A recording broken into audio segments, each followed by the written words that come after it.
You apparently, when you were playing, got so caught up in winning that you wouldn't even actually enjoy it when you did win. Explain why. Well, as I say, we're all wired differently. I believe in perfection. You can't have perfection almost in any sport. You know, you can go out and I think one night in one game, and I don't remember very much about my career. I think I missed one field goal and no foul shots. I had 14 rebounds and 12 assists, like 40 points. And after the game, I said to myself, I can't believe I missed this driving layup. And yet you walk out and say, my God, this was almost as good as it can get, but still in my own mind, I didn't think that it was necessarily a great game because I had numbers.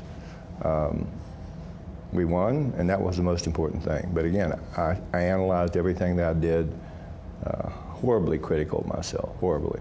When I was speaking to your son Johnny the other day on the phone, I mean, he just reiterated that you know, that you are a perfectionist, that nothing is really ever good enough. You're never fully satisfied. How true is that?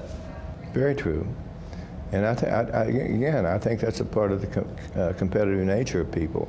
I've always winning championships in Los Angeles, and we won a number there, and I left a team that won 2 more after I left. It really was no changes in the team. I think the thing that I learned was just when the season was over, how can we get better? I really, really believe that that's what kept me going, the desire to have a perfect team or something that could be near perfect, knowing full well that wasn't going to happen. You wrote in your book, quote, "My worst trait by far is that I expect everyone to care as much as I do about everything, and it is both terrible and unfair." Explain why you think that. Well, it is unfair because, again, as I say, when you're your own biggest critic, you're never going to be satisfied with yourself. I think growing up in a real small community, one of the things that you see, everyone has the same, okay? No one is, some have less, and the ones that have more don't have very much. And I think it probably comes from, you know, watching people struggle to feed their families, to try to do the best they can for their children.